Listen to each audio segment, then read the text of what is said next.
ನಾವು ಸ್ವಚ್ಛತೆ ಮತ್ತು ಪರಿಸರವನ್ನ ಕಾಪಾಡದಿದ್ರೆ ನಮ್ಮ ಮುಂದಿನ ಪೀಳಿಗೆಯ ಮಕ್ಕಳಿಗೆ ಅನ್ನದ ಬದಲು ವಿಷ ನೀಡಿದಂತಾಗುತ್ತದೆ. ಆದ್ದರಿಂದ ನಾವೆಲ್ಲರೂ ಒಗ್ಗೂಡಿ ಸ್ವಚ್ಛತೆಯನ್ನ ಕಾಪಾಡಿ ಶುದ್ಧ ಪರಿಸರವನ್ನ ನಿರ್ಮಾಣ ಮಾಡಬೇಕಾಗಿದೆ ಎಂದು ರಾಜ್ಯ ಉಪ ಲೋಕಾಯುಕ್ತರಾದ ನ್ಯಾಯಮೂರ್ತಿ ಬಿ ವೀರಪ್ಪ ಅವರು ಕರೆ ನೀಡಿದರು. ಕೋಲಾರ ಜಿಲ್ಲೆಯ ಶ್ರೀನಿವಾಸಪುರ ತಾಲೂಕಿನ ಗೌನಿಪಲ್ಲಿ ಗ್ರಾಮ ಪಂಚಾಯಿತಿ ಆವರಣದಲ್ಲಿ ಹಮ್ಮಿಕೊಂಡಿದ್ದ ಸ್ವಚ್ಛತಾ ಆಂದೋಲನ ಕಾರ್ಯಕ್ರಮಕ್ಕೆ ಚಾಲನೆ ನೀಡಿ ಅವರು ಮಾತನಾಡುತ್ತಿದ್ದರು. ಉಪಲೋಕಾಯುಕ್ತರು ಮಾತನಾಡಿ, ಸ್ವಚ್ಛತೆ ಎಂಬುದು ಕೇವಲ ಒಂದು ದಿನದ ಕೆಲಸವಾಗಬಾರದು, ಅದು ಪ್ರತಿದಿನದ ಕಾಯಕವಾಗಬೇಕು. ಜೀವನವು ಕಲ್ಪನೆಯಲ್ಲ, ನಾವು ಮಾಡುವ ಒಳ್ಳೆಯ ಕೆಲಸಗಳು ಮಾತ್ರ ನಮ್ಮ ಹೆಸರನ್ನ ಶಾಶ್ವತವಾಗಿ ಉಳಿಸುತ್ತವೆ. ಸಾರ್ವಜನಿಕರು ನೈಸರ್ಗಿಕ ಸಂಪತ್ತನ್ನ ಉಳಿಸಬೇಕು. ಕೊಳವೆ ಬಾವಿ ತೋಡಿದ್ರೆ 100 ಅಡಿ ಕೆಳಗೆ ನೀರು ಸಿಗುವ ಪರಿಸ್ಥಿತಿ ಇದೆ. ಇದನ್ನ ಗಂಭೀರವಾಗಿ ಪರಿಗಣಿಸಿ ಸುತ್ತಮುತ್ತಲ ಪರಿಸರ ರಕ್ಷಿಸಬೇಕು. 8 ತಿಂಗಳ ಹಿಂದೆ ವಿವಿಧ ಗ್ರಾಮ ಪಂಚಾಯಿತಿಗಳಿಗೆ ಭೇಟಿ ನೀಡಿದಾಗ ಕಂಡುಬಂದ ಜನಸಾಮಾನ್ಯರ ಸಮಸ್ಯೆಗಳ ಬಗ್ಗೆ ಮಾಹಿತಿ ಪಡೆದಿದ್ದೇನೆ. ಸಾರ್ವಜನಿಕರಿಗೆ ಸೌಲಭ್ಯ ನೀಡದ ಅಧಿಕಾರಿಗಳ ವಿರುದ್ಧ ಈಗಾಗಲೇ ಸುಮೋಟೋ ಕೇಸ್ ದಾಖಲಿಸಲಾಗಿದೆ. ಸರ್ಕಾರದ ಸವಲತ್ತುಗಳು ಜನರಿಗೆ ತಲುಪುವುದೇ ನನ್ನ ಮುಖ್ಯ ಉದ್ದೇಶ ಎಂದು ಅವರು ಸ್ಪಷ್ಟಪಡಿಸಿದರು. ಸ್ವಾತಂತ್ರ್ಯ ಪೂರ್ವದಲ್ಲಿ 18% ಸಾಕ್ಷರತೆ ಇಂದು 90% ಏರಿದೆ. ಆದರೆ ವಿದ್ಯಾವಂತರ ಉದಾಸೀನತೆಯಿಂದಾಗಿ ಸ್ವಚ್ಛತೆ ಕಾಪಾಡುವಲ್ಲಿ ನಾವು ವಿಫಲರಾಗುತ್ತಿದ್ದೇವೆ ಎಂದು ಮಂಕುತಿಮ್ಮನ ಕಗ್ಗದ ಸಾಲುಗಳನ್ನು ನೆನೆಯುತ್ತಾ ಬೇಸರ ವ್ಯಕ್ತಪಡಿಸಿದರು. ಜಿಲ್ಲಾ ಪಂಚಾಯತ್ ಸಿಇಒ ಪ್ರವೀಣ್ ಪಿ ಭಾಗೇವಾಡಿ ಮಾತನಾಡಿ, ಸ್ವಚ್ಛತೆ ಕೇವಲ ಸರ್ಕಾರ ಅಥವಾ ಸಂಸ್ಥೆಗಳಿಂದ ಸಾಧ್ಯವಿಲ್ಲ, ಇದಕ್ಕೆ ಸಾರ್ವಜನಿಕರ ಸಹಭಾಗಿತ್ವ ಅತ್ಯಗತ್ಯ ಎಂದರು. ಜಿಲ್ಲೆಯ ಅಭಿವೃದ್ಧಿ ಕುರಿತು ಅವರು ಈ ಕೆಳಗಿನ ಮಾಹಿತಿ ನೀಡಿದರು. ಜಿಲ್ಲೆಯಲ್ಲಿ ಒಟ್ಟು 1232 ಶುದ್ಧ ನೀರಿನ ಘಟಕಗಳಿದ್ದು, ದುರಸ್ತಿಯಲ್ಲಿರುವ 54 ಘಟಕಗಳನ್ನು ಶೀಘ್ರವೇ ಸರಿಪಡಿಸಲಾಗುವುದು. 154 ಗ್ರಾಮ ಪಂಚಾಯಿತಿಗಳ ಸ್ವಚ್ಛತಾ ವಾಹನಗಳಿಗೆ ಜಿಪಿಎಸ್ ಅಳವಡಿಸಲಾಗಿದೆ. ಜಿಲ್ಲೆಯ 1880 ಕೆರೆಗಳ ಪೈಕಿ 1809 ಕೆರೆಗಳ ಒತ್ತುವರಿ ತೆರವುಗೊಳಿಸಲಾಗಿದೆ. ಬಾಕಿ ಕೆರೆಗಳ ಒತ್ತುವರಿಯನ್ನು ಶೀಘ್ರದಲ್ಲೇ ತೆರವು ಮಾಡಲಾಗುವುದು. ಇದೇ ಸಂದರ್ಭದಲ್ಲಿ ಸಾರ್ವಜನಿಕರಿಗೆ ಸ್ವಚ್ಛತೆಯ ಪ್ರತಿಜ್ಞಾವಿಧಿಯನ್ನ ಬೋಧಿಸಲಾಯಿತು. ರಾಯಲ್ಪಾಡು, ಲಕ್ಷ್ಮೀಪುರ, ಕ್ರಾಸ್ ಹಾಗೂ ತಾಡಿಗೋಳ್ ಗ್ರಾಮ ಪಂಚಾಯಿತಿ ಕೇಂದ್ರಗಳಲ್ಲಿಯೂ ಸ್ವಚ್ಛತಾ ಆಂದೋಲನಕ್ಕೆ ಚಾಲನೆ ನೀಡಲಾಯಿತು. ರಿಮೂವ್ ಮಾಡಿದೆವು ಸರ್. ಈ ಜಿಲ್ಲೆಯಲ್ಲಿ ಇನ್ನೂ 115 ಬಾಕಿ ಇದೆ. ಅದನ್ನು ಕೂಡ ಬರೋ ದಿನಗಳಲ್ಲಿ ಅದನ್ನು ಕೂಡ ಕ್ಲಿಯರ್ ಮಾಡಿದೆವು ಸರ್. ಕೆಲವೊಂದಂದ್ರೆ ಕೆಲವು ಕೋರ್ಟ್ಗಳಿರೋದ್ರಿಂದ, ಆಮೇಲೆ ಕೆಲವು ಇನ್ನೂ ಬೆಳೆ ಇರೋದ್ರಿಂದ ಅವ್ನು ಮಾಡಲಿಕ್ಕಾಗಿಲ್ಲ. ಬರೋ ದಿನಗಳನ್ನು ಕ್ಲಿಯರ್ ಮಾಡಿಕೊಡ್ತೇವೆ ಸರ್. ಸೊ ಅದ್ರ ಜೊತೆಗೆ ಸರ್ ಇನ್ನೊಂದು ನಮ್ಮದು ಈ ಸಾಧನೆ ವಿಷಯ ಏನಂದರೆ, ನಾವು ನರೇಗಾದಲ್ಲಿ 100% ಮ್ಯಾಂಡೇಜನ್ನು ಕ್ರಿಯೇಟ್ ಮಾಡಿದೆವು ಸರ್. ಅದು ಕೂಡ ನಮಗೆ ಸರ್ಕಾರದಿಂದ ಶ್ಲಾಘನೆ ಸಿಕ್ಕಿದೆ. ಆಮೇಲೆ ಸರ್ ಈಗ ಈ ವಾಟರ್ ಶೆಡ್ ಪ್ರೋಗ್ರಾಮ್ಸನ್ನು ನಾವು ಲಾಸ್ಟ್ ಇಯರ್ ನರೇಗಾದಲ್ಲಿ ಅರೌಂಡ್ 18,000 ಅಂದರೆ 18,000 ವಾಟರ್ ಶೆಡ್ ಕಾರ್ಯಕ್ರಮಗಳನ್ನು ತೊಗೊಂಡ್ರಿಂದ ಅದು ಕೂಡ ನಮಗೆ ನ್ಯಾಷನಲ್ ಅವಾರ್ಡ್ ಬಂತು ಸರ್. ಈ ವರ್ಷ ಕೂಡ ನಾವು ಇವತ್ತಿನವರೆಗೆ ಅಂದರೆ 21,000 ಮಾಡಿದೆವು ಸರ್. ಸೊ ಅದರಿಂದ ನಮ್ಮ ವಾಟರ್ ಟೇಬಲ್ ಕೂಡ ಜಾಸ್ತಿ ಆಗಿದೆ. ಸೊ ಈ ರೀತಿ ನಾವು ಜಿಲ್ಲಾ ಪಂಚಾಯತಿಯಿಂದ, ಗ್ರಾಮ ಪಂಚಾಯತಿಯಿಂದ ಸಾಕಷ್ಟು ಕೆಲಸ ಆಗಿದೆ ಸರ್. ಆಮೇಲೆ ತಾವು ಮೇಲಿಂದ ಮೇಲೆ ನಮ್ಮ ಜಿಲ್ಲೆಗೆ ವಿಸಿಟ್ ಕೊಡ್ತಾ ಇರೋದ್ರಿಂದ you are an inspiration to us sir. In coming days, ಇನ್ನು ಬರೋ ದಿನಗಳಲ್ಲಿ ಇನ್ನಷ್ಟು ನಾವು ಹೆಚ್ಚಿನ ಕೆಲಸ ಮಾಡಲಿಕ್ಕೆ ಪ್ರಯತ್ನ ಪಡ್ತೇವೆ ಸರ್. ತಮ್ಮ ಮಾರ್ಗದರ್ಶನ, ಆಮೇಲೆ ಡಿ ಸಿ ಅವರ ಮಾರ್ಗದರ್ಶನ ನಮಗೆ ಯಾವಾಗಲೂ ಇಲ್ಲಿ ಅಂತ ಹೇಳ್ತಾ ಇಷ್ಟೊಂದು ನಮ್ಮ ಜಿಲ್ಲೆಯ ಡೆಪ್ಟಿ ಕಮಿಷನರ್ ರವಿ ಮತ್ತು ನಮ್ಮ ಪ್ರವೀಣ್ ಅವರಿಗೆ ನಾನು ಅಭಿನಂದನೆ ಸಲ್ಲಿಸಕ್ಕೆ ಇಷ್ಟಪಡ್ತೀನಿ. ಒಂದು 7-8 ತಿಂಗಳ ಹಿಂದ್ಗಡೆ ನಾನು ಎಲ್ಲ ಪಂಚಾಯತ್ಗೂ ಹೋಗಿದ್ದೆ. ಎಲ್ಲ ಹಳ್ಳಿಗಳು ಹೋಗಕ್ಕೆ ಆಗ್ತಾ ಇಲ್ಲ.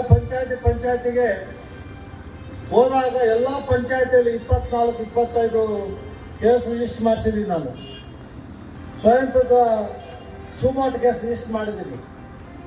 ಅದರ ಉದ್ದೇಶ ನಮ್ಮ ಜನಕ್ಕೆ, ನಾನು ಈ ಭೂಮಿಯ ಮಗ, ಈ ತಾಲೂಕಿನ ಮಗ, ನಮ್ಮ ಜನಕ್ಕೆ ಆಯಾ ಟೈಮಿಗೆ ಸಿಕ್ಕಬಾರ ಎಲ್ಲ ಸೌಲಭ್ಯಗಳು, ಕುಡಿಯೋ ನೀರು ಸೇರಿಸೊಂದು ಎಲ್ಲ ಸೌಲಭ್ಯಗಳು ಬೇಕು ಅಂತ ನಮ್ಮ ತಾಲೂಕನ್ನು, ನಮ್ಮ ಜಿಲ್ಲೆ ಮತ್ತು ರಾಜ್ಯದಲ್ಲಿ ಮಾದರಿ ತಾಲೂಕನ್ನು ಮಾಡಬೇಕು ಎಂದು ಆಸೆ ಪಟ್ಟು ಎಲ್ಲ ನನ್ನ ತಾಲೂಕಿನಲ್ಲಿ ಜನರಿಗೆ ತೊಂದರೆ ಆಗಬಾರ್ದು ಅಂತೇಳಿ ನಾನು ಕೇಸನ್ನು ರಿಜಿಸ್ಟರ್ ಮಾಡಿದ್ದೀನಿ ವಿನಃ ಬೇರೆ ರೀತಿ ಯಾರು ಅರ್ಥ ಮಾಡ್ಕೊಳ್ಳಂಗಿಲ್ಲ. ಅದೇ ರೀತಿ ಕೆಲವೊಂದು ತಪ್ಪುಗಳಿದೆ. ಪಂಚಾಯತಿಯಲ್ಲೂ ತಪ್ಪುಗಳು ನಾನು ನೋಡಿದ್ದೀನಿ. ಅವರಿಗೆಲ್ಲ 7 ತಿಂಗಳಿಂದ ನಾನು ತಿಂಗಳು ಕೇಸ್ ಹೀರಿಂಗ್ ತಗೊತಾ ಇದ್ದೀನಿ. ಅವ್ರಿಗೊಂದು ಅವಕಾಶ ಕೊಡ್ತಾ ಇದ್ದೀನಿ ನಮ್ಮ ಪಂಚಾಯತ್ ಡೆವಲಪ್ಮೆಂಟ್ ಆಫೀಸರ್ಸ್ಗಳಿಗೆ. ಅದನ್ನ ಸರಿಪಡಿಸ್ತಿಲ್ಲ ಅಂದ್ರೆ ನಾನು ಏನು ಮಾಡೋಕ್ಕಾಗಲ್ಲ. ಕೊನೆಗೆ ಕಾನೂನು ರೀತಿ ಏನು ಮಾಡ್ಬೇಕು ಅದನ್ನ ಮಾಡ್ತೀನಿ. ನಮ್ಮ ಪಂಚಾಯತಿ ಡೆವಲಪ್ಮೆಂಟ್ ಆಫೀಸರ್ ಪಿಡಿಒಗಳು ಯಾರು ನನ್ನ ಪೆನ್ನಿಗೆ ಅವಕಾಶ ಕೊಡಲ್ಲ ಅಂತ ನನ್ನ ಭಾವನೆ ಇದೆ ನನಗೆ. ಎಲ್ಲರೂ ಅವರ ಕರ್ತವ್ಯ ಅವ್ರು ಮಾಡ್ತಾರೆ. ಅವ್ರು ಈ ಜಿಲ್ಲೆಯವರೇ, ಈ ತಾಲೂಕವರೇ, ನಮ್ಮ ಜನದವರೇ. ನನ್ನ ಪೆನ್ನಿಗೆ ಅವಕಾಶ ಕೊಡ್ತಾರೆ, ಕೆಲಸ ಮಾಡ್ತಾ ಇದ್ದ ನಂಬಿಕೆಯಿಂದ ನಾನು ಈ ತಿಂಗಳು ನಾನು ಕೇಸ್ ತಗೊತಾ ಇದ್ದೀನಿ. ಕೆಲಸ ಮಾಡ್ತಾ ಇರೋ ಆಶಾಭಾವನೆ ಇಟ್ಕೊಂಡಿದ್ದೀನಿ.